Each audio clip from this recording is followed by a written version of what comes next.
Baik, insya-Allah nak masuk dah. Allahumma salli ala sayyidina Muhammad wa ala ali sayyidina Muhammad wa la hawla wa la quwwata illa billahil aliyyil azim.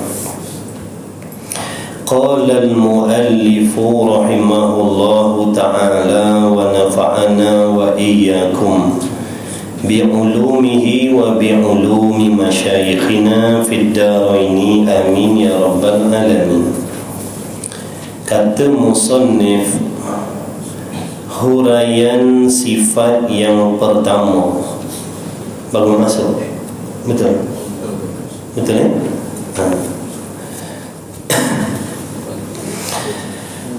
Jadi malam ni insya-Allah hadirin hadirat, kita baru nak masuk mula membicarakan sifat-sifat yang wajib bagi zat Allah Subhanahu wa taala yang telah disusun atur oleh ulama usuluddin kita mengikut akidah ahli sunnah wal jamaah.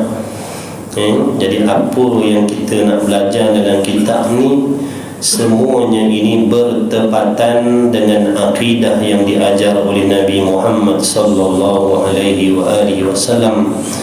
Cuma kaedahnya berbeza. Kaedahnya berbeza, maksudnya sama.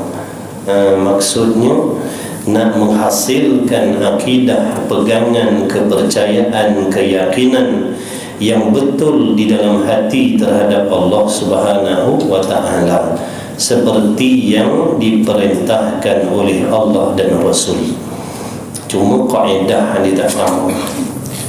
Macam seperti Nabi sallallahu alaihi wasallam mengajarkan sahabat membaca Al-Quran, tetapi Nabi tidak mengajar mereka menggunakan kaedah Iqra, Muqaddam, Al-Baghdadi dan macam-macam. Tapi ulama-ulama yang mencetuskan, contohnya pengajian Iqra, Muqaddam, itu sebenarnya merupakan suatu kaedah untuk memudahkan kita orang awam boleh membaca Quran, menyebut huruf-huruf Quran dengan betul seperti yang disuruh oleh Nabi sallallahu alaihi wasallam. Cuma kaedahnya yang berbeza tapi maksudnya sama. Begitulah juga ilmu sifat 20 ni. Kaedahnya berbeza tapi maksudnya sama. Jadi malam ni kita baru nak mula masuk menghuraikan sifat Allah Ta'ala, yakni sifat yang wajib bagi Allah. Jadi jangan lupa, di awal kitab ni dulu kita dah diterangkan oleh musannif di antara perkara yang kita mesti faham terlebih dahulu sebelum membahaskan sifat-sifat Allah Ta'ala, iaitu yang berkenaan dengan hukum akli, hukum akal yang 3 tu. Wajib akli, mustahil akli, harus akli. Itu suatu maknanya pengetahuan yang sangat penting. Kena faham betul-betul hukum akli yang 3 tu. Jadi kita belajar sifat 20 ni nak gunakan hukum akli, hukum akal. Jadi sepintas lalulah kita ulang balik secara ringkas. Wajib akli bermaksud sesuatu perkara yang akal kita menetapkan, menghukumkan, memutuskan mesti ada semata-mata, tidak boleh tiada. Itu wajib akli. Faham baik-baik. Bila sebut wajib akli, sesuatu perkara yang akal kita memutuskan mesti ada, tidak boleh tiada selama-lamanya. Dia kekal ada, begitulah sedia kala lagi ada dan kekal ada selama-lamanya, begitulah, tidak boleh berubah menjadi tiada. Itu wajib akli. Lawannya mustahil akli, iaitu perkara yang akal kita menghukumkan mesti tiada semata-mata.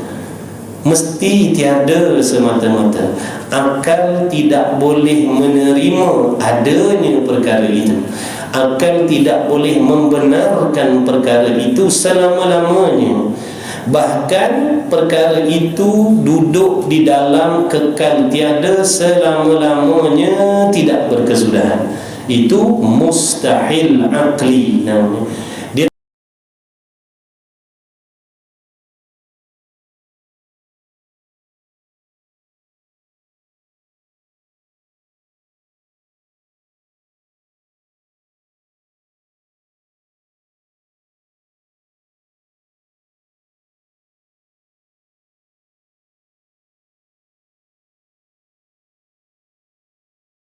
boleh berubah menjadi ada. Faham ni? Bila sebut mustahil akli, sesuatu yang mesti tiada dan tak boleh berubah menjadi ada selama-lamanya. Duduk dalam keadaan tiada semata-mata selama-lamanya. Adapun wajib akli tadi mesti ada semata-mata dan kekal ada semata-mata selama-lamanya dan tidak boleh berubah menjadi tiada.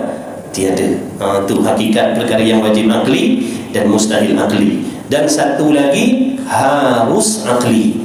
Harus akli iaitu sesuatu perkara yang akal kita menghukumkan boleh ada dan boleh tiada. Dia boleh berubah-ubah. Bila sebut harus akli, sesuatu yang boleh berubah-ubah daripada tiada kepada ada, daripada ada kepada tiada, dia boleh berubah. Itu harus akli. Baik. Faham tu baru mudah kita nak ngaji sifat 20 ni. Baik, huraian sifat yang pertama. Huraian sifat yang pertama, maksud sifat di situ sifat yang wajib bagi Allah. Kalau boleh catatlah. Kita azam sekali baca kitab ni boleh mengajar orang lain, insya-Allah. Kena azam begitu baru kita bersungguh. Pesan Tok Guru, jangan malas buat catatan, jangan malas buat catatan kalau nak cepat dapat ngaji sifat 20 ni, kata dia. Bila lupa boleh tengok catatan kita tu. Wajib tu. Huraian sifat, maksud sifat di sini sifat yang wajib bagi Allah. Huraian sifat yang pertama yakni sifat yang wajib pada Allah, wajib akli pada Allah. Sifat yang wajib akli pada Allah Ta'ala. Yang pertama ni pada sebutan, pertama pada tuturan, pertama pada sebutan, bukan bermaksud sifat yang mula-mula ada pada Allah, bukan. Tu. Pertama ni pada sebut. Nak letak nombor 10 pun boleh, nak letak nombor 20 pun boleh, sebab pertama di sini pada sebutan saja, bukan pada hakikatnya. Kerana segala sifat Allah itu semuanya qadim, semuanya sedia kala, tidak ada yang terdahulu dan terkemudian. Takut nanti ada yang salah faham. Sifat yang mula-mula ada pada Allah wujud, yang lain tak ada lagi. Takut faham begitu. Takut faham begitu. Jadi pertama di sini pada sebutan saja. Ulama susun dah, adalah dia punya faedah dia, nak memudahkan kita belajar. Jadi yang pertama daripada 20. Yang pertama daripada 20 kerana kita diwajibkan belajar secara tafsil sebanyak 20. Di sisi akidah kita ahli sunnah wal jamaah mesti mengaji sifat Allah ni sebanyak 20, tak boleh kurang daripada itu. Ataupun mengikut qaul yang rajih atas 13 sifat, daripada wujud sampai kalam. Kalau 20 ni daripada sifat wujud sampai kaunuhu mutakalliman. Dua-dua tu perjalanan kita ahli sunnah wal jamaah. Nak mengaji yang 20 pun boleh, nak mengaji yang 13 pun boleh. Yang tak bolehnya dua-dua tak nak mengaji.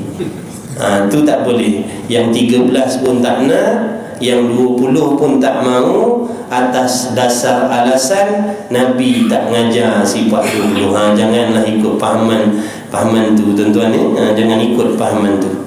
Banyak benda Nabi tak ajar. Nabi ada ajar Sahih Bukhari Muslim tak?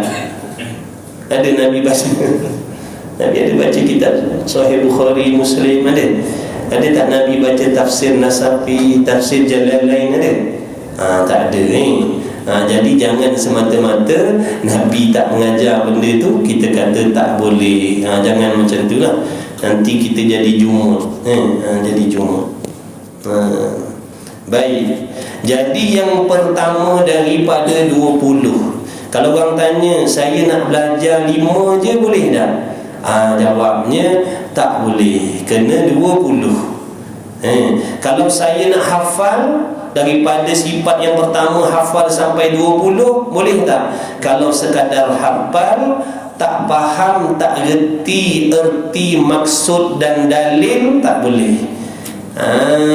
Hafal wujud, kidam, bakok sampailah habis tu. Tapi dia tak tahu ertinya apa, maksud yang dikehendakinya apa, sehingga dia tak boleh membezakan. Contohnya wujud, ertinya ada, dia tak boleh nak membezakan sifat ada Allah dengan sifat ada pada makhluk. Dia tak boleh beza. Tu tak boleh. Tak memadai. Kita belajar ni, tujuan mengaji sifat 20 ni supaya kita boleh mengenal sifat-sifat Allah, sehingga kita boleh membezakan dengan sifat yang selain Allah. Mesti wajib kita boleh membezakan di antara sifat Tuhan dan sifat makhluk. Kalau kita tak boleh membezakan, maksudnya apa? Lawan membezakan apa? Menyamakan. Maknanya kalau kita tak boleh membezakan, maknanya kita akan menyamakan sifat makhluk dengan Allah. Apa hukumnya? Rosak tak akidah? Rosak akidah. Sebab tu tiap laki-laki, perempuan, daripada raja sampailah yang ke bawah sekali, wajib mengenal Allah Subhanahu Wa Taala, sehingga dia boleh membezakan di antara sifat Tuhan dan sifat makhluk. Mesti. Tak ada orang yang boleh dibenarkan mengecualikan dirinya. Tak boleh. Itu yang dimaksudkan dengan mengenal Allah. Dulu musannif dah bagi tahu dah, yang dimaksudkan dengan mengenal Allah Ta'ala itu bukan mengetahui hakikat diri Allah. Bukan tu maksud mengenal Allah. Yang dimaksudkan mengenal Allah itu bukan mengetahui hakikat diri Tuhan. Kerana kita yang bersifat baharu ini mustahil nak mengenal hakikat sesuatu yang qadim.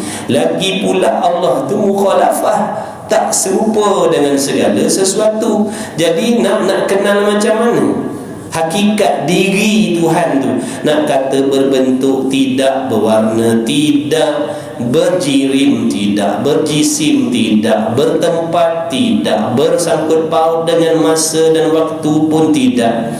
Dah bagaimana hakikat diri Allah Ta'ala itu? Tidak ada yang mengetahui kecuali Allah sendiri. Dia yang mengetahui hakikat diri dia sendiri. Kita ni diperintahkan supaya mengenali sifat-sifat yang mesti ada pada zat Tuhan, supaya kita boleh membezakan, supaya kita boleh terselamat dari menyamakan Allah dengan sesuatu. Jadi siapa yang tak tahu lagi wajib mengaji. Tak peduli umurnya, walaupun sekarang dah cecah 100 tahun. Umur dah 100 tahun tapi tak kenal lagi, tak tahu lagi apa sifat yang wajib bagi Allah, apa sifat yang mustahil bagi Allah, apa sifat yang harus bagi Allah, serta dalil-dalil bukti-buktinya, maka tak lepas lagi tuntutan fardu ain pada sudut akidahnya. Tak lepas lagi, kena mengaji. Kena mengaji. Fardu ain ni hukumnya wajib. Bukan sunat belajar, wajib belajar. Kecuali orang yang dah lepas tak apa. Kalau yang belum lepas, wajib mengaji bersungguh-sungguh. Baik, yang pertama yakni daripada 20 sifat wujud. Sifat wujud, lama dah kita dengar wujud, Allah wujud, Allah wujud. Apa erti wujud? Ertinya terjemah Melayu. Kalau yang ngaji tu orang putih, terjemah orang putih lah. Kalau kat negara Cina sana, dia terjemah Cina lah.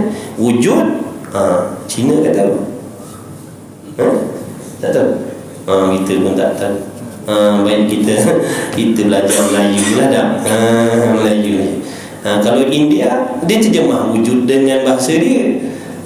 Orang Arab wujud tak payah terjemah lagi, dah bahasa dia. Kalau orang Arab wujud ertinya ada, tu Arab duk Malaysia lah tu. Wujud ertinya ada. Ada ni sifat. Ada ni sifat Allah. Baik. Kita bersifat tak dengan ada? Kita ada ke tak ada? Senyap ni macam tak ada je. Oh ada. Nampak tanya tak jawab. Ingat tak ada. Ada lah ni. Kita bersifat dengan ada juga. Allah Ta'ala pun bersifat dengan ada juga. Apa beza? Apa beza? Kalau kita tak nak mengaji lah selama ni, kita kata kita dah kenal Tuhan, Tuhan tu namanya Allah, Allah tu Tuhan. Apa beza sifat ada Tuhan dengan ada kita? Yang dah belajar dia tahulah jawab. Yang tak belajar lagi, apa beza ada kita dengan ada Allah?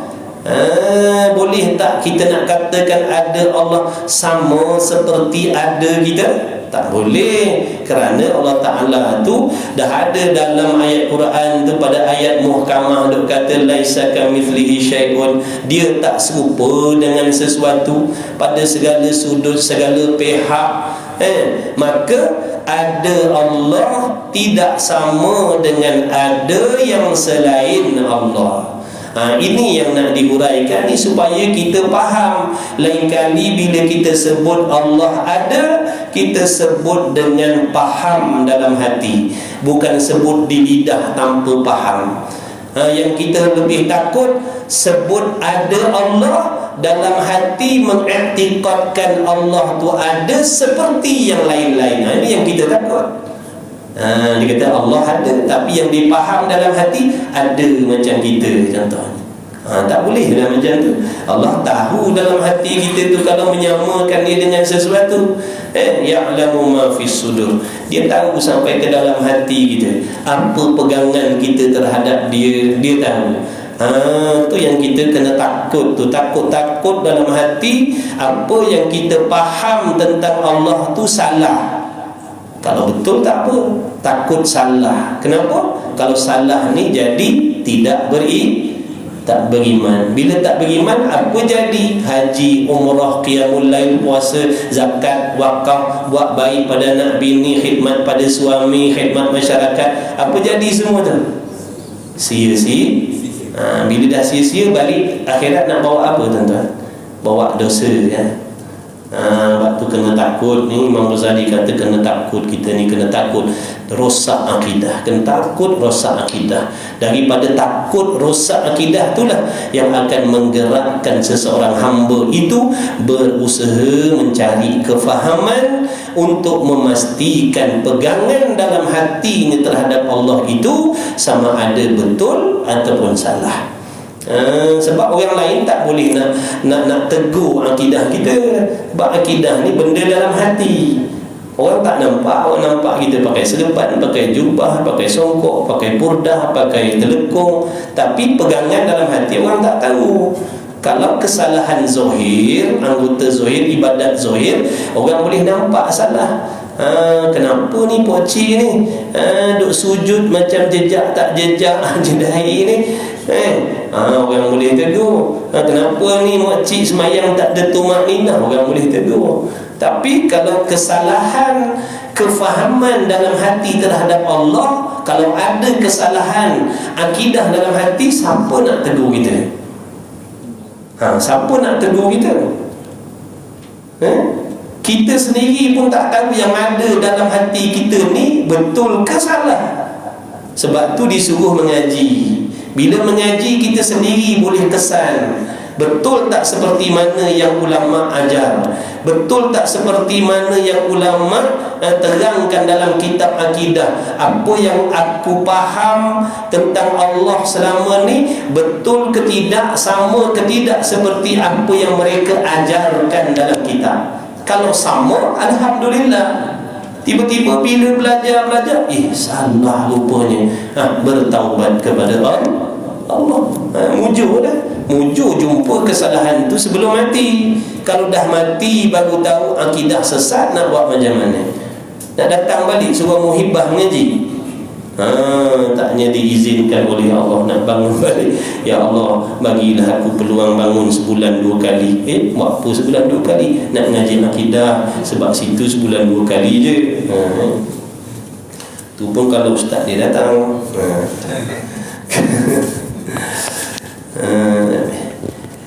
Baik, wajib pada syarat. Jadi ertinya ada.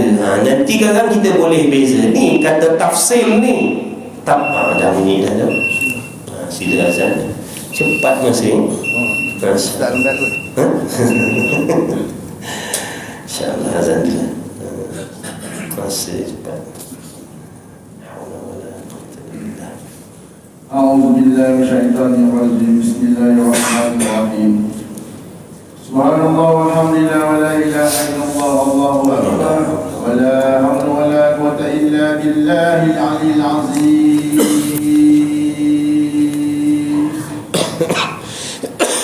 Allahumma salli ala sayyidina Muhammad wa ala sayyidina Muhammad.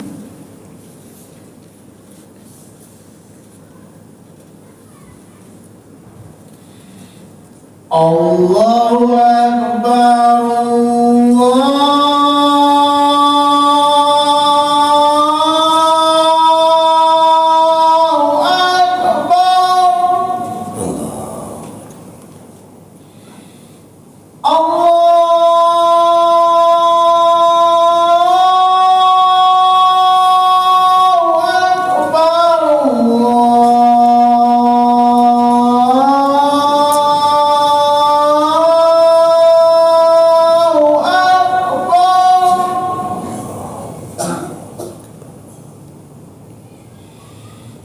أشهد أن لا إله إلا الله.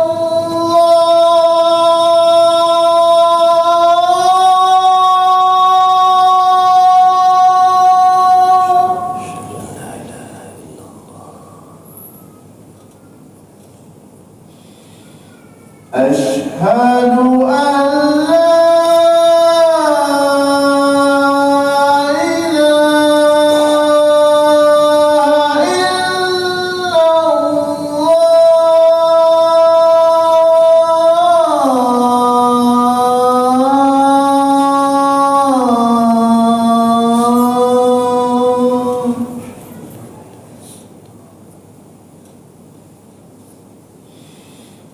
أشهد أن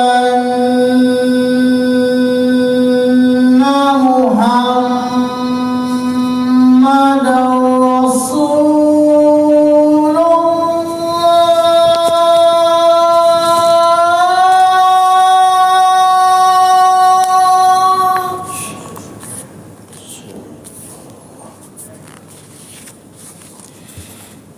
أشهد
حي على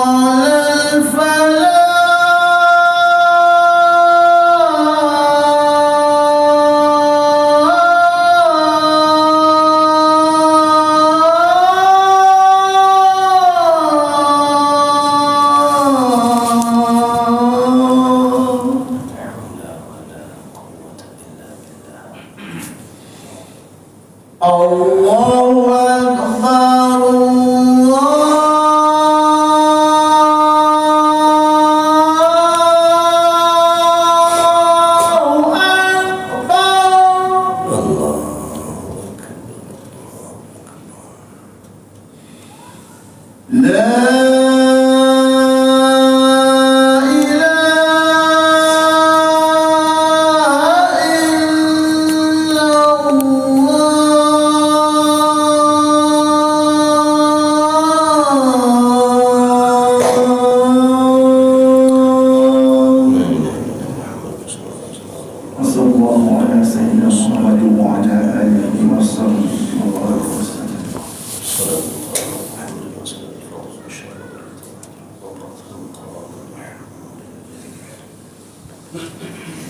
Alhamdulillah. Kata musannif wajib pada syarak. Wajib pada syarak. Ini hukum syarak. Apa erti wajib syarak? Wajib pada syarak bermaksud perkara yang Allah perintah di atas setiap mukallaf melaksanakannya sebagai perintah yang muktamad. Itu wajib syarak. Perkara yang Allah perintah atas diri kita, Allah suruh kita usaha buat. Itu wajib syarak. Kalau buat diberi pahala, kalau tinggal diberi dosa oleh Allah. Itu wajib syarak. Jadi wajib pada syarak atas tiap-tiap mukallaf, tiap-tiap orang maknanya. Siapa pun, laki, perempuan, tua, muda, kaya, miskin, suami, isteri, pemimpin, rakyat, sama semua. Itu maksud atas tiap-tiap mukallaf. Bukan wajib atas sebahagian. Nampak tak? Maknanya kalau kita suami dah tahu, bini tak tahu, dosa. Siapa dosa? Dosa laki. Sebab laki tak ajar bini dia. Siapa yang wajib ajar bini dia fardu ain? Suami lah. Jadi kalau bini kita tak tahu ilmu-ilmu fardu ain, kita dipertanggungjawabkan. Kecuali kita usaha bawa dia mengaji, atau carikan dia guru, atau suruh dia pergi mengaji. Kalau kita duduk diam, biarkan dia tak mengaji, kita seorang je mengaji, nanti habis kebaikan-kebajikan kita di hari kiamat besok dia rampah ni. Suami kena humban. Suami kena humban. Nanti isteri, anak-anak minta hak dia atas kita. Dia kata bapak lepaskan diri bapak seorang. Macam mana kita nak jawab? Walaupun atas dunia ni dia janji, I janji nanti hari kiamat I tak ada nak dakwa you apa pun. Bohong. Janganlah nak percaya. Nampak api neraka tu siapa nak berani tuan-tuan? Laki tak laki. Siap. Baik, sebelum kita kena dakwa dengan bini kita, baik kita bertindak. Itu cara nak selamatkan diri cepat. Jadi wajib pada syarak atas tiap-tiap mukallaf mengetahui. Wajib mengetahui. Dah tahu ke belum? Kalau dah tahu, lepaslah. Wajib mengetahui. Ini bukan nak cerita wajib sembahyang ni. Wajib mengetahui. Makna kalau tak tahu berdosa. Jadi wajib mengetahui. Nak tahu ni pada adatnya kenalah datang ngaji. Hukum adat, hukum asbab ni kenalah belajar. Ilmu dunia pun begitu. Nak tahu tentang ilmu perniagaan, kena pergi belajar, kena pergi kursus dia. Latihan dan macam-macam lagi. Ilmu akhirat pun begitu. Dia bukan datang bergolek sendiri duduk kat rumah, dia bergolek ketuk pintu, Assalamualaikum, aku ilmu tauhid, aku ilmu fiqh. Dah takkan jumpa sampai mati pada anda ni. Orang yang pandai-pandai semayang, puasa, zakat, haji, umrah tu semua dengan asbab usaha ikhtiar dia. Bersungguh mengaji, korbankan penat, korbankan masa. Orang lain berehat waktu ni di rumah, dia penat-penat pun datang mengaji. Sakit tumit, sakit lutut, sakit pinggang pun mengesot, datang suruh macam makcik-makcik tu. Tak cerita tanya tu. Kan sihat-sihat semua tu semua. Tak berapa nak sihat tu, sakit sini, lengah sini, lengah situ. Tapi demi ibadah, demi Allah, demi akhirat, itu yang melonjakkan mereka, iman mereka tu. Bukan kekuatan, dan iman mereka tu yang menyokong mereka bagi semangat beribadat. Jadi wajib mengaku dalam hati, mengetahui satu. Yang keduanya mengaku. Mengaku di sini hati membenarkan, hati mesti menyungguhkan, hati mesti mengiyakan, meyakini. Itu maksudnya. Kalau sekadar mengetahui, akan tetapi hatinya berbelah bagi, taraddud, berbolak-balik hatinya terhadap apa yang dia dah tahu, dia tak lagi beriman. Sebab tu dua benda ni kena berhimpun. Yang pertama tahu, yang kedua membenarkan dalam hati apa yang kita dah tahu dengan belajar tadi tu. Bukan sekadar tahu tak tahu, faham tak faham. Tiba-tiba hatinya tidak menyungguhkan. Hatinya ya ke tidak, ya ke tidak, ya kut, tak jadi kan. Dia kena membenarkan dalam hatinya, akan tentu sungguh ada Allah Subhanahu wa ta'ala. Ada sungguh Tuhan tu. Tuhan tu sungguh-sungguh ada. Benar-benar ada. Mesti ada Tuhan yang namanya Allah. Jadi ni baru satu sifat dia. Dia banyak sifat, bukan 20 je. Allah tu sifat kamalat, kesempurnaan dia bukan 20. 20 tu yang tak dapat, tidak mesti kita belajar mengetahui i'tiqad sebagai dasar iman kita, asas akidah kita. Ada pun hakikat sifat Allah Ta'ala tu tidak terhitung banyaknya sifat kesempurnaan Allah. 20 ni yang tak dapat, tidak mesti. Dia raja pun kena ngaji sifat 20 ni. Wajib mengaku di dalam hatinya. Kalau kita tak tahu, kalau kita tak tahu apa yang nak diakukan dalam hati terhadap Allah, cuba kita fikir. Kalau kita tak ada pengetahuan tentang Allah, apa yang kita nak akukan dalam hati? Tu satu. Kalau yang kita tahu tadi itu salah, menunjukkan apa yang kita akukan dalam hati pun salah. Sebab apa yang kita akukan kembali kepada apa yang kita tahu dan faham. Kalau salah faham, salahlah pengakuannya.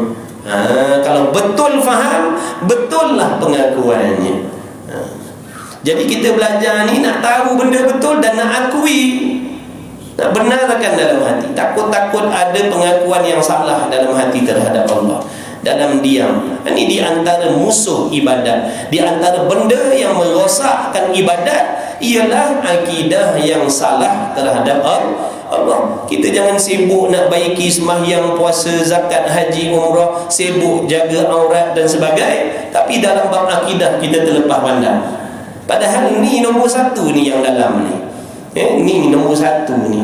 Kata ulama, apa sahaja amal ibadat yang Allah perintah atas diri kita, dia punya tunjang nombor satunya akidah ni. Salah ni, rosaklah yang lain. Habislah kata berjuta-juta berbuat wakaf, akidah sesat, tak jadi apa. Puasalah sepanjang tahun sampai kuruh kering, tinggal daging dan tulang ni, akidahnya sesat, Allah tak terima. Lepas tu kita kena takut tuan-tuan ni benda nombor satu ni. Tapi benda nombor satu ni lah yang paling ramai masyarakat tak nak ambil tahu sekarang ni. Ni ilmu nombor satu ni, ilmu yang nak membicarakan tentang akidah ni lah ilmu yang paling ramai masyarakat tak nak ambil tahu dah sekarang ni. Sibuk duk belajar yang fardu-fardu kifayah tu. Bukan tak boleh yang fardu kifayah tu, ni tak boleh tinggal sambil-sambil tu belajar yang fardu kifayah. Ni masalahnya fardu kifayah, pergi mengaji tafsir, pergi mengaji hadis, pergi mengaji sirah, pergi dengar, akidah tak mengaji ni. Ni banyak berlaku ni. Itu di antara permainan syaitan, tipu daya dia, perangkap dia, permainan dia tu. Orang jahil berasa macam betul lah cara dia mengaji. Kita tanya orang alim, Tok Guru, betul ke cara saya belajar agama macam ni? Saya suka pergi dengar ceramah-ceramah, saya suka pergi dengar kuliah-kuliah umum begitulah. Tapi tauhid saya tak belajar, tasawuf saya tak belajar, fiqh saya tak belajar, tajwid pun saya tak belajar. Boleh tak? Tengok apa jawapan dia. Lepas tu kita kena rujuk orang alim, tanya betul ke tidak cara kita belajar. Jangan ikut selera kita. Kalau kita mengaji ikut nafsu tu, contoh dia, nampak? Nafsu suruh apa? Pergi ngaji tafsir. Nafsu kata pergi ngaji hadis. Nafsu kata pergi kuliah-kuliah umum, ceramah-ceramah, pergi. Kalau ain tak payah. Nafsu suruh kita buat macam tu. Nafsu ni kawan rapat syaitan. Dia pakat dua ni nak menjahanamkan kita. Jadi wajib mengaku dalam hatinya dengan tentu sungguh ada Allah Ta'ala, sungguh-sungguh ada Allah Ta'ala, tak terima tiadanya. Dalam kitab tulis tak terima, kita tambah sikit untuk kita punya dobet kita, catatan kita. Kalau yang dah faham tak apalah. Tak terima dengan maksud tak terima pada akal tiadanya Allah.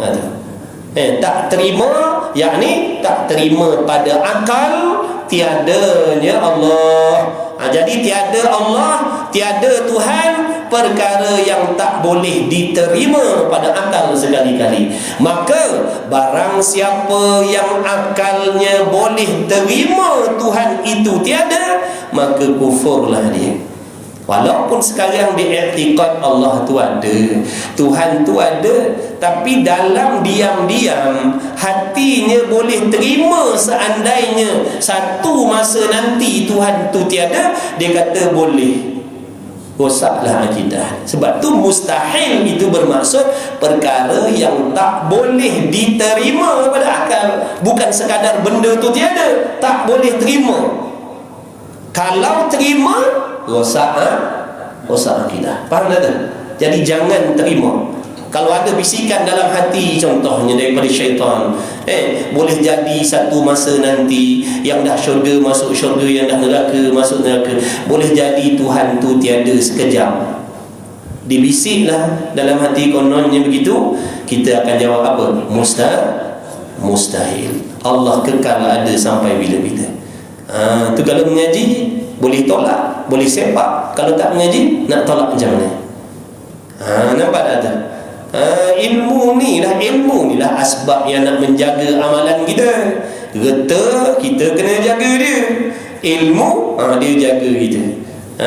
Reta, kita kena jaga dia. Nampak tak? Sampai nak pergi masjid pun tak boleh. Jaga reta, takut hilang. Takut reta lagi. Nak pergi masjid payah, nak pergi ngaji payah, takut. Jaga reta. Kalau ilmu jaga kita. Mana dalilnya? Mana dalil? Dalil ni bukan danhil, dalil. Dia dekat-dekat bunyi tu. Mana dalil? Mana dalil bukti yang menunjukkan ada Allah? Wajib kita menghukumkan dengan akal adanya Tuhan ini. Tidak semudah kita menghukumkan setiap sesuatu ada tempat. Tiap benda wajib ada tempat, tiap benda mesti ada tempat. Mudah kita nak hukum dengan akal kita, tak payah bawa dalil-dalil pun. Ni botol ni wajib bertempat, mesti. Wajib tu mana botol ni mesti bertempat, betul tak? Betul tak? Botol ni kan tak ada tempat botol ni. Ada tempat. Mana dalilnya? Tu tengok dah tu, kan ada tempat tu. Tapi bila kita nak menghukumkan mesti ada Allah, Allah mesti ada, ini bukan satu benda mudah, tuan-tuan. Sebab tu dia masuk dalam perkara yang wajib akli yang nazari nama dia. Wajib akli yang nazari, kena tilik, kena kaji, kena cari bukti, baru boleh menghukumkan adanya Allah. Dah tu ramai-ramai kalau tanya ada Allah ke tidak, semua jawab ada. Itu tiru nenek moyang. Macam kita dulu, Allah ada tak? Ada. Mana bukti? Entahlah. Tu kata Allah ada, mak cakap macam tu. Ini yang dikatakan iman taklid tu. Iman taklid ni maknanya tiru. Kata ulama, tak selamat lagi tu, tak selamat lagi. Yang selamatnya tahu Allah tu ada, yakin Allah tu ada kerana kita tahu buktinya. Itu yang lebih selamat, itu tidak syak, sah imannya. Jadi dalam kitab ni walaupun kecil, harga RM8, dalam ni cukup semua tuan-tuan. Ngajilah sungguh-sungguh, sampai lunyai. Tak kitab lunyai, kita lunyai. Kalau tak kitab khatam, kita khatam dulu. Ngaji je. Semua cukup dah. Ibaratnya ulama dah tolong tanamkan padi, dah tolong jadikan beras, dah tolong menanam, masakkan lauk, letak dalam pinggan, siap gaul. Buka. Nak tolong suap. Kalau tak nak juga tak tahulah kita. Nak suruh kita sendiri cari dalil ada Allah, sifat kesempurnaan Allah, sifat mustahil Allah, sifat harus Allah dalam Quran hadis. Nak suruh kita gali, memang tak jumpa lah tuan-tuan. Bukan kita bukan ahli nak korek ilmu dalam Quran hadis. Sebab tu kena pakai ulama yang tolong cari, galikan untuk kita. Kita tak cukup alat. Kita ada garpu dengan sudu je. Mana boleh nak gali ilmu dalam Quran hadis, kita bukan ahli. Kena berhajat kepada ulama juga. Ni tak nak ulama, nak pakai Quran, nak pakai hadis, tak nak ulama. Pening. Pening nak pakai Quran, nak pakai hadis, ulama tak nak pakai. Dah Quran tu, tafsir Quran tu siapa yang buat tu kalau bukan ulama yang menghuraikan tu? Baik, ni dalilnya tuan-tuan ni. Tak payah kita susah-susah selak cari Quran. Dalam kitab ni semua ada dah, ulama ni dah tolong kita dah, mudahkan kita.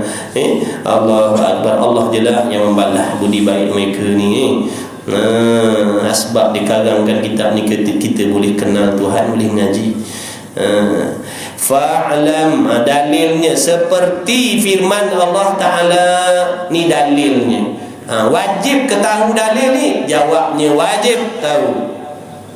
Orang perempuan pun kena tahu juga. Pun kena tahu. Wajib mengetahui dalil ijmali. Dalil ijmali ni, apa maksud dalil ijmali tuan-tuan? Kita belajar contoh macam mana ni, kita belajar, kita dengar, bila dah huraikan kita tahu, itulah bukti adanya Allah. Faham dah untuk diri kita. Jadi Allah mesti ada buktinya, bagian dah faham dah, tadi dah dengar, dah faham dah. Balik sekarang orang tanya contohnya, apa dalil adanya Allah? Dengar kau ngaji tauhid. Dia kata dalil adanya Allah, dalilnya ada, tapi aku je faham, aku nak hurai kat kau aku tak pandai. Lepas dah tu fardu ain dia tu. Tapi baru satu lah, dia 20. Nanti kalau lama kan dah minggu akan datang tak datang lagi pula dah 20. Ni baru satu pun tak habis lagi. Maksudnya begitu dalil ijmali ni. Untuk kita orang awam ni nak lepaskan tengkuk kita sendiri, itu maksudnya. Maksudnya kalau ada orang dakwa Tuhan tak ada, Tuhan akan tiada, kita takkan terima, kita takkan percaya, kita tetap berpegang Allah tu ada. Susah, senang, sehat, sakit, untung, rugi, kaya, miskin, itulah pegangan akidah kita. Takkan berubah, Allah tetap ada. selama-lamanya, takkan tiada sampai bila-bila pun. Kerana kita dah tahu dah, dan ada buktinya daripada Al-Quran. Fa'lam annahu la ilaha illallah, maka hendaklah kamu mengetahui dan mengaku bahawasanya tidak ada Tuhan melainkan Allah Ta'ala. Tuhan ni lah yang kita nak belajar, sifat Tuhan lah ni kita nak belajar lah, ni sifat Tuhan, supaya kita bila sebut Tuhan, kita tahu sifat dia. Ni sebut Tuhan, tapi sifat Tuhan kita tak tahu. Kena tahulah sifat Tuhan tu apa. Kenapa dia dipanggil Tuhan, kenapa yang lain tak boleh, kenapa dia saja Tuhan, yang lain tidak. InsyaAllah tuan-tuan, kena gaya mengaji bersungguh istiqamah, boleh faham InsyaAllah. Tengok dalam surah Muhammad ayat 19 tu. Ni namanya dalil nakli. Dalil nakli namanya. Nun qaf lam, dalil nakli, bukti yang menunjukkan adanya Allah Ta'ala yang diambil daripada Quran tu dalil nakli. Allah Ta'ala jua yang ada. Dia nak hurai, nak tafsir maksud la ilaha illallah tu. Kalau terjemah la ilaha illallah, tiada Tuhan yang berhak disembah dengan sebenar-benar melainkan Allah. Maksudnya Allah je Tuhan. Tu maksud dia. Maksud dia Allah je Tuhan, yang lain bukan. Jadi kalau tak waktu kita bertahlil la ilaha illallah, la ilaha illallah, ingatkan maksud dia tu. Kadang-kadang kita terjemahkan la ilaha illallah, dalam hati kita terjemahkan tiada Tuhan yang berhak disembah dengan sebenar-benar melainkan Allah, tiada Tuhan yang berhak disembah dengan sebenar-benar melainkan Allah. Itu kita terjemah. Maksudnya la ilaha illallah, apa maksudnya? Allah saja Tuhan, yang lain bukan. Tu maksud dia. La ilaha illallah, dalam hati kita Allah saja Tuhan. Allah saja Tuhan. Allah saja Tuhan. Yakni Allah jua yang ada.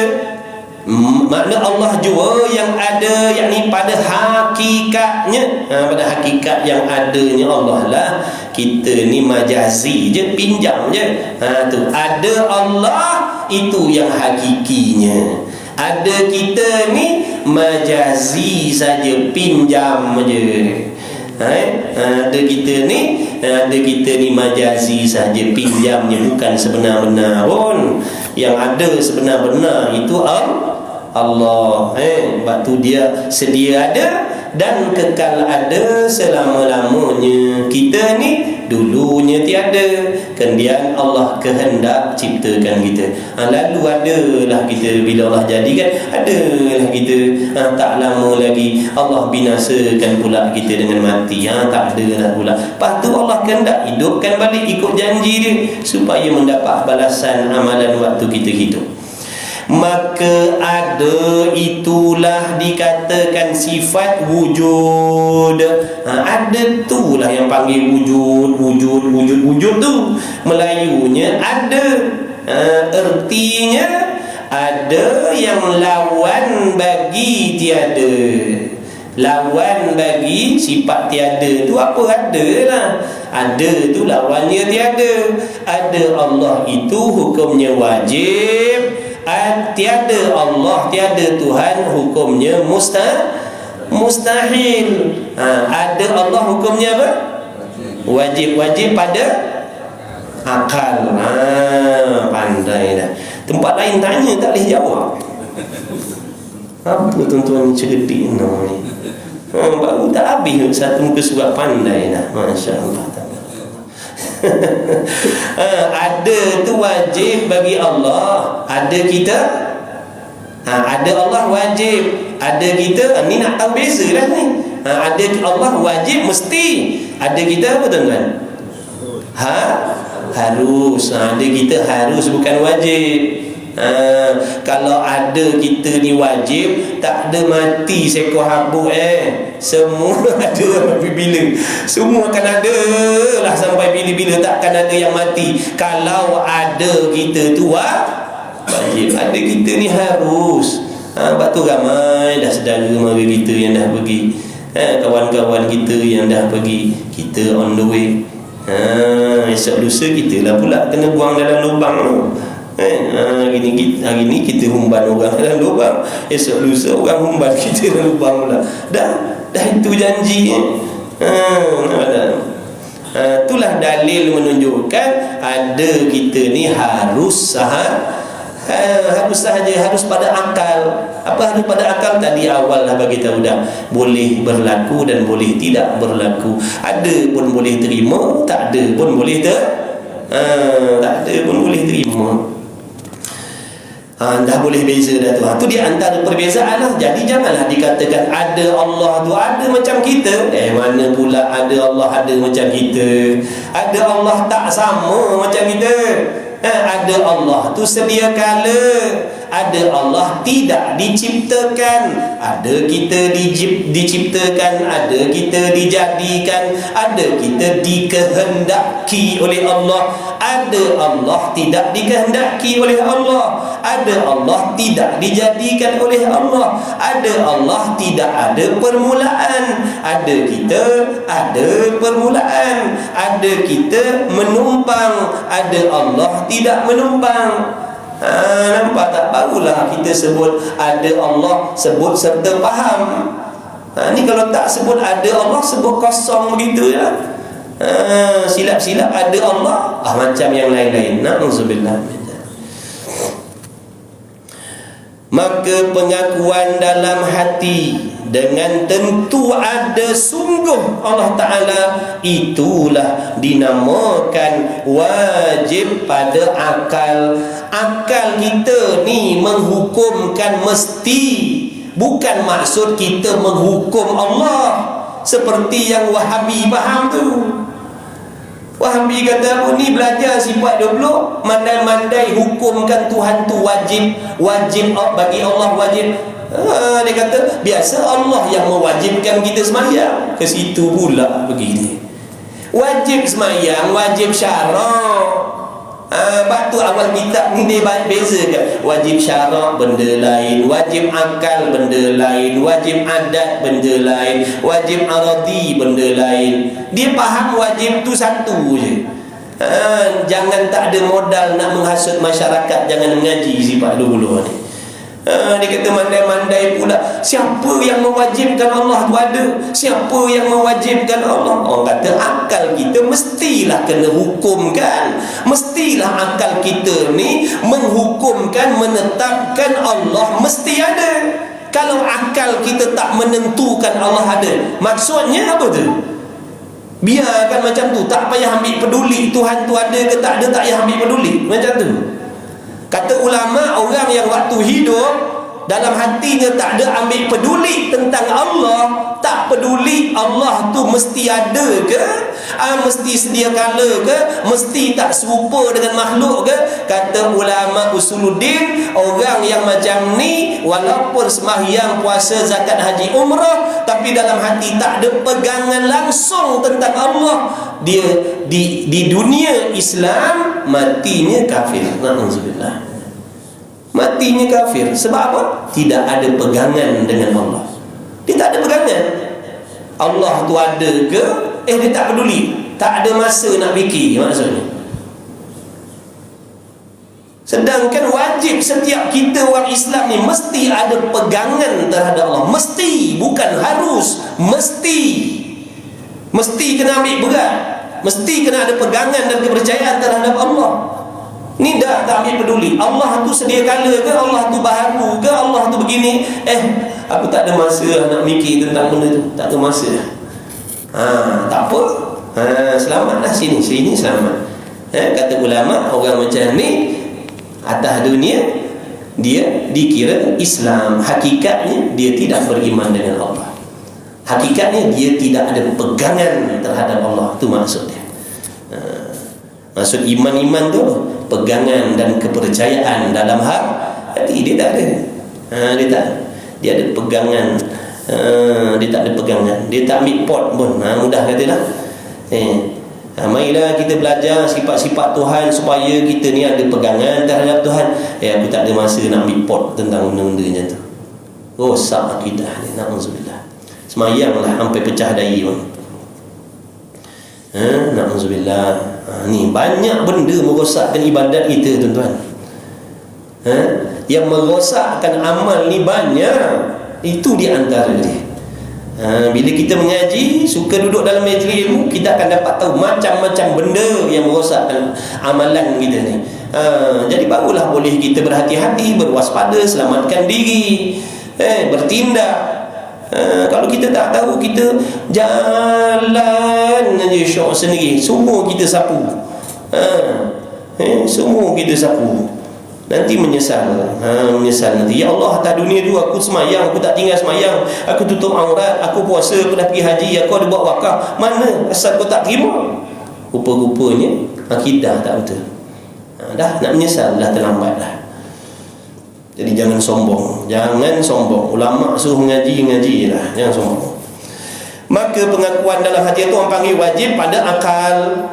Perkara yang akal menghukumkan mesti. Jadi sifat ada Tuhan itu mesti. Dalam hati mesti Tuhan tu ada. Mesti. Tiada Tuhan, mustahil. Aku tak boleh terima tiadanya Tuhan. Mana dalil? Dalam Quran Allah sebut dah, fa'lam annahu la ilaha illallah. Hendaklah kamu tahu dah bahawasanya tidak ada Tuhan melainkan Allah. Itu dalil lah. Peganglah tu. Itulah dalil Quran. Buktinya ada dah. Aku beriman Allah tu ada sebab dalam Quran ada sebut. Apa ayatnya aku tak ingat. Kau buka sendiri cari. Dan pengakuan tentu tidak tiada Allah Ta'ala, itulah yang dinamakan mustahil. Mustahil akli maknanya. Mustahil akli, perkara yang akal kita menghukumkan mesti tiada sekali-kali pada Allah. Tu sifat tiada tu. Sifat tiada Tuhan mustahil maknanya. Sifat ada Tuhan wajib. Tiada Tuhan mustahil. Beginilah maksud perkataan ulama. Wujud ertinya ada. Itulah yang dimaksudkan dengan perkataan ulama. Wujud ertinya ada. Itulah maksudnya. Mustahil lawannya tiada hingga akhir habis. Dan dalil atau tanda-tanda kata Allah Ta'ala itu ada sungguh. Dan dalil atau tanda-tanda, bukti. Dalil tu mana? Bukti yang menunjukkan. Tadi dalil Quran dah ada dah satu. Kalau orang tanya mana bukti ada Allah, tadi tu itu ayat Quran, tu bukti yang pertama. Yang ni pula tuan-tuan, perenggan yang ni musannif nak ajar kita dalil akli pula namanya. Dalil akal. Sebab tak semua orang percaya dengan Quran. Contoh kalau macam kawan-kawan kita yang bukan Islam, nak suruh kita terangkan pada dia mana bukti Tuhan tu ada. Dia tanya kita, takkan kita nak baca kat dia fa'lam annahu la ilaha illallah. Awal-awal dia tak percaya dah Quran, tak payahlah nak baca kat dia tu. Dia kata mana bukti Allah tu ada? Kawan-kawan kita yang bukan Islam contoh, dalam Quran ada sebut fa'lam annahu. Dia kata aku pun tak percaya Quran. Tapi kita boleh terangkan kepada dia tentang mesti wujudnya pencipta alam ini dengan cara berfikir. Sebab dia pun waras. Walaupun dia bukan Islam, dia waras. Jadi kalau kita suruh dia fikir dengan jalan yang betul, tertib, dia akan nampak jalan, dia akan faham. Cuma kembali kepada kesombongan dalam hati dia. Kalau dia tak sombong, dia akan terima. Kalau dia sombong, dia akan menafikan benda yang akalnya sendiri dah faham. Itu fungsi dalil akli ni pula ni. Dan dalil atau tanda-tanda kata ada Allah Ta'ala, kata Allah Ta'ala itu ada sungguh, ianya Allah tidak, tiada. Dalilnya ialah kita fikir. Bila sebut kita fikir, namanya dalil apa? Akli, dalil akli. Fikir dengan perhati dan tilik kepada makhluk-makhluk ini. Tiliklah makhluk ni, daripada sebesar-besar makhluk sampailah sehalus-halus makhluk. Tiliklah, pilihlah mana makhluk yang kita nak. Ikutlah banyak makhluk ni, pilih yang mana satu kita nak. Tilik kepada makhluk-makhluk ini baharu adanya. Betul tak tuan-tuan? Cuba kita fikir dengan akal kita, makhluk ni betul tak baharu ada? Apa erti baru? Tulis. Baharu bermaksud sesuatu yang ada permulaan. Itu maksud baru. Bukan baru beli. Bukan maksud baru beli. Tiap-tiap sesuatu yang ada permulaan, itu namanya baharu. Jadi kita ni baharu, alam ini baharu, langit baharu, bumi baharu, segala planet ni baharu. Kerana asalnya semua ini tiada, kemudian diciptakan oleh Allah. Air mineral ni baharu, handphone ni baharu, semua baharu. Jadi tilik kepada makhluk ni. Makhluk ini baru, asalnya tiada, tu maksudnya. Baru-baru ni maksudnya sesuatu yang asalnya tiada, ataupun sesuatu yang ada permulaan. Dan tiap-tiap yang baharu ada itu tentulah didahulukan oleh tiada. Betul tak? Tiap-tiap benda yang baru mesti didahului oleh tak ada. Betul tak? Betul? Betul. Kalau tak jawab tadi saya tak berhenti. Kalau begitu, kita dah faham dah. Kita ni dah tak payah tengok bulan bintang. Kita ni makhluk yang paling dekat sekali diri kita ni sendiri. Ni diri kita ni baharu, asalnya tiada. Kemudian Allah kehendak ciptakan kita, maka adalah kita ni. Jadi kita ni, saya ni berasal daripada tiada dulu.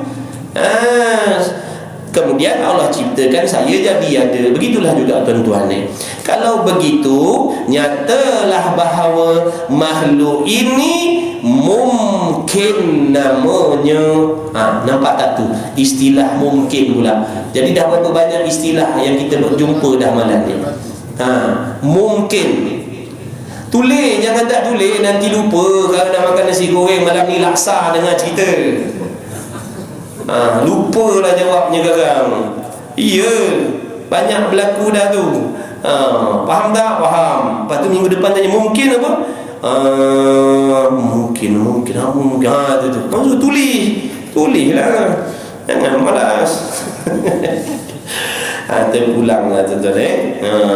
Kalau tulis bagus. Mungkin ni maksudnya apa? Mungkin sesuatu yang harus ada dan harus tiada, itu mungkin.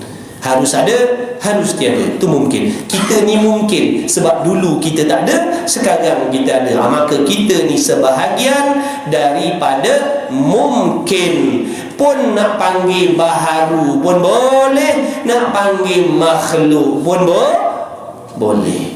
Mungkin, baharu, makhluk, hadis, boleh. Dan mungkin itu barang yang terima ada dan terima tiada, yakni pada akal. Tambah sikit situ.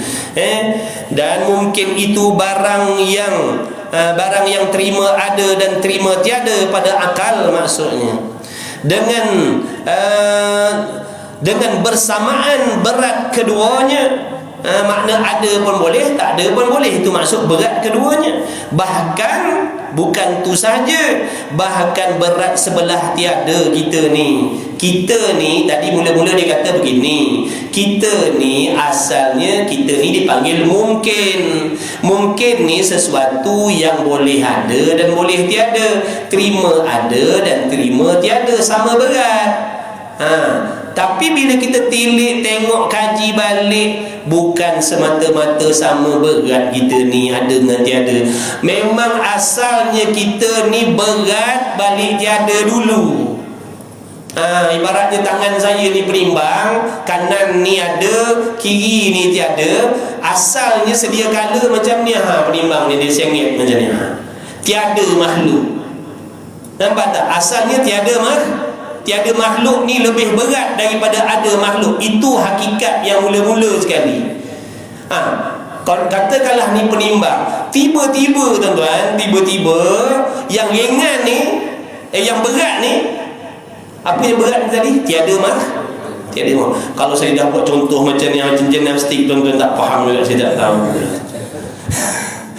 Asalnya begini, ada makhluk, tak ada makhluk sama berat. Tapi bila tilik balik fikir, bukan kata sama berat, balik berat tak ada kita ni, asalnya tak ada dulu. Tu tiba-tiba berubah begini pula dah. Jadi berat ada pula dah. Dulu berat tak ada, sekarang ni berat ada sekarang ni. Maka akal kita boleh tak nak terima benda yang berat bertukar jadi ringan, yang ringan bertukar jadi berat dengan sendiri?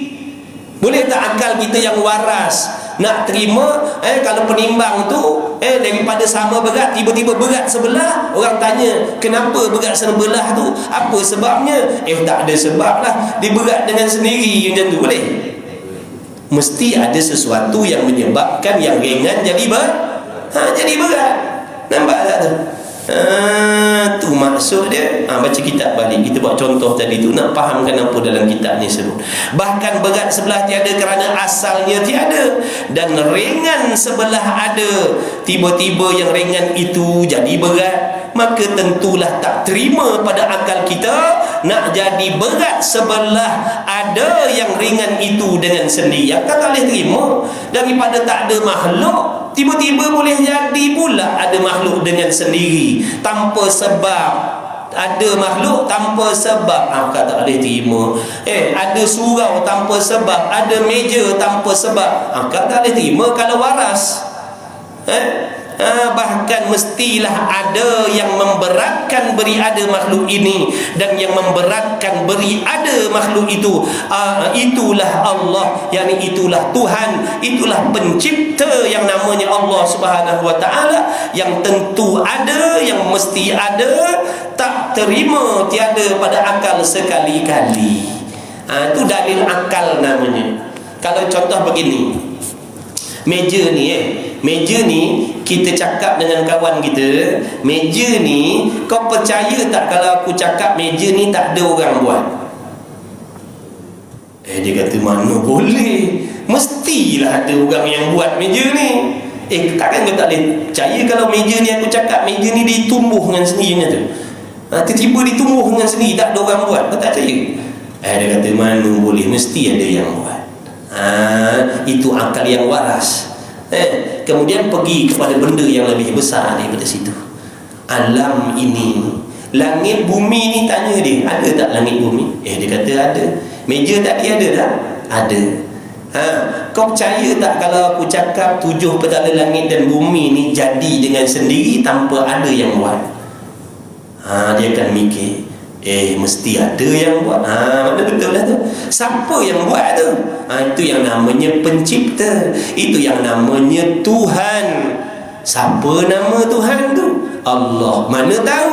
Melalui Nabi, melalui Rasul. Kemudian Rasul memperkenalkan Tuhan pencipta yang menjadikan alam ini sifatnya begini, namanya begini. Itu tugas Rasul. Nampak tak? Itu nama dalil akli. Mana orang waras, dia mesti akan percaya alam ini ada tukang yang menjadikan. Cuma kenal ataupun tidak kenal, ataupun salah kenal. Macam orang sebelum zaman Nabi, sebelum Rasul ada, mereka dah percaya dalam hati mereka, jahiliyah tu, dalam hati mereka dah ada pegangan tentang pencipta. Sebab mereka berakal, mereka waras. Sebab tu ada yang mengatakan matahari itu Tuhan. Nampak tak? Tapi salah maksudnya. Bila dia tengok langit, bumi, bulan, bintang, dia kata mesti ada yang menjadikan, mesti ada Tuhan, mesti ada yang hebat, mesti ada yang kuasa. Lalu mereka berfikir dengan akalnya yang didorong oleh nafsu, lalu mereka mencari-carilah Tuhan mereka. Ada yang mengatakan matahari, ada yang mengatakan bulan, ada yang mengatakan bintang dan sebagainya. Nampak tak tu? Pegangan tentang Tuhan tu dah ada, cuma salah. Maka Allah utuskan Rasul nak memperbetulkan balik kepahaman mereka tentang Tuhan. Nabi pun Rasul dengan kebijaksanaannya mendidik, mengajar mereka, oh ini bukan Tuhan. Kalau Tuhan dia mesti tak boleh, dia takkan binasa. Ini binasa, ini bukan Tuhan. Ini tak hebat, ini tak kuasa. Cara itulah bukan dia ngajar sifat 20. Dia tak ngajar sifat 20 kat orang jahiliah cara dia lah, kaedah dia. Lalu daripada mereka percaya yang bulan, bintang, api itu Tuhan tadi, semua meninggalkan. Ada yang tinggal, ada yang masih pegang lah, yang dapat petunjuk taufik, mereka beriman dengan apa yang Rasul tu ajar. Barulah betul fahaman, pegangan dan kepercayaan tentang Tuhan yang menjadikan alam tadi bila dia belajar dengan Rasul. Kita orang akhir zaman ni pun 2 kali 5 juga dengan orang zaman jahiliah tu. Cuma kita ni lebih sikit je. Dah tahu Tuhan tu namanya Allah, tapi kepahaman tentang Allah masih banyak yang salah lagi. Sebab tu ulama mewajibkan kita mengaji supaya nak memperbetulkan kepahaman kita tentang Allah yang kita dah tahu daripada nenek moyang kita. Sebab kalau tak belajar ni, tak belajar akidah, tak belajar sifat Tuhan, ni yang kata Tuhan duduk atas langit, Tuhan turun naik langit, Tuhan duduk dalam alam, Tuhan duduk tepi alam, macam-macam. Nampak tak tu? Itu kepahaman tentang Tuhan yang salah. Jadi kita belajar ni nak memperbetulkan kepahaman tentang Tuhan yang dah ada dalam diri kita. Kalau dah betul tak apa. Takut yang tak betul tu, memanglah dia kata Allah tu Tuhan, takut salah faham. Ada yang mengatakan Tuhan tu berwarna putih lah, Tuhan tu berwarna begini lah. Ini yang kita tak mau. Bukan marah lah. Ke dengar satu kajang ni suara saya ni macam kuat je speaker ni. Satu taman dengar ni. Tak apa, besok telinga dia jadi saksi. Pernah dengar juga dulu CP-CP nak sampai. Kita nak berhenti, cari tempat berhenti dah ni. Cari tempat berhenti dah tuan-tuan. Mana dah tadi dah. Begitulah dia. Begitulah pengakuan di dalam hati tiap-tiap mukallaf yang wajib atasnya. Wajib atas mukallaf tadi, wajib kena tahu. Kalau tak tahu, kena belajar bersungguh-sungguh, kena mengaji. Mengetahui akan dia, wajib kena tahu. Kalau tak tahu, dosa.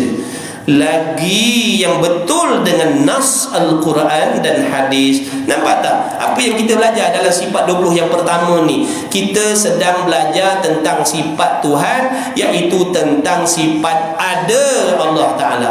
Kita tengok Nabi SAW mengajarkan sahabat. Ada tak Nabi mengajar sahabat kata tak ada Tuhan? Ada?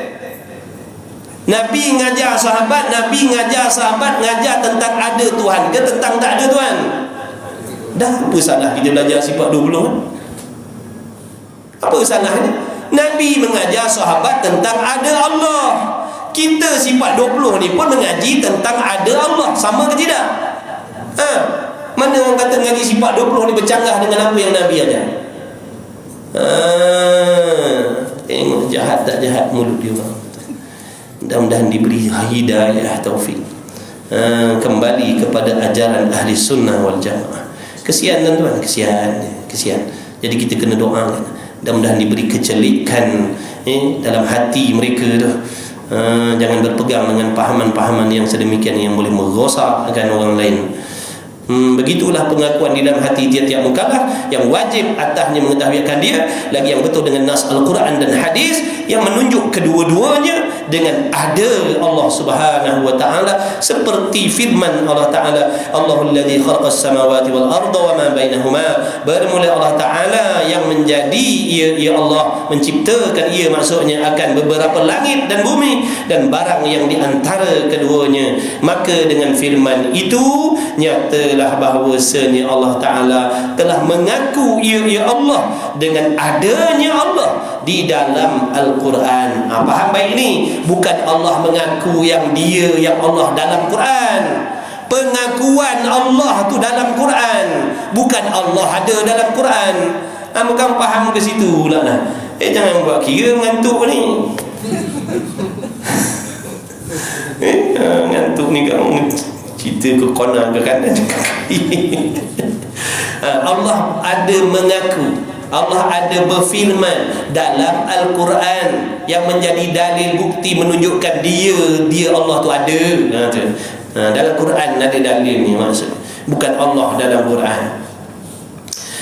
Dan kita pula kena mengaku di dalam hati. Bila Allah dah ada mengaku dalam Quran, kita pula wajib mengaku dan membenarkan dalam hati kita ni. Wajib mengaku ni, bukan sunat, bukan harus. Wajib mengaku dalam hati dengan ada Allah Ta'ala yang membetuli pengakuan Tuhan di dalam Al-Quran. Dalam Al-Quran itulah dikatakan orang yang beriman dengan Allah Subhanahu wa Ta'ala. Wallahu a'lam. Apabila pengakuan, pegangan dan kepercayaan dalam hati kita tu sama selari muafakat dengan apa yang Allah akui dalam Quran, bila sama barulah dipanggil orang yang beriman. Kalau salah, dalam Quran Allah Ta'ala menyatakan benda lain, dalam hati kita percaya kok lain, namanya tidak beriman walaupun melakukan amal ibadah. Na'udzubillah min zalik. Cukuplah sekadar itu tuan-tuan. Lama ke lah kita ni? 7.30 tadi sampai 9. Kabur yang tak datang dululah.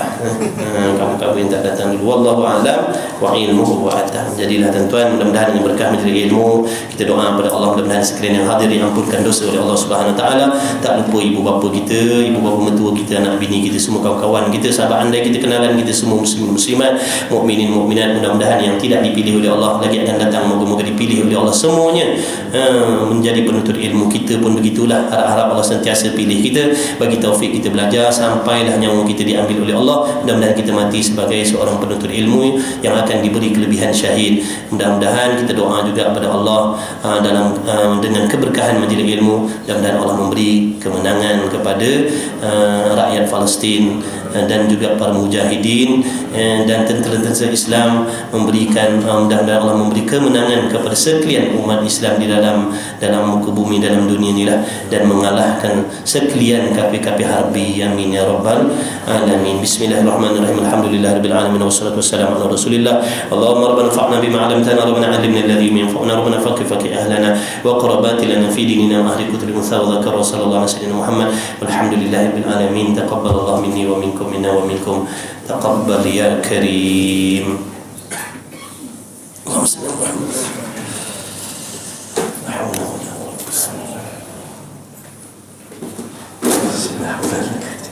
Saya cakap kau awal lah tak datang dah.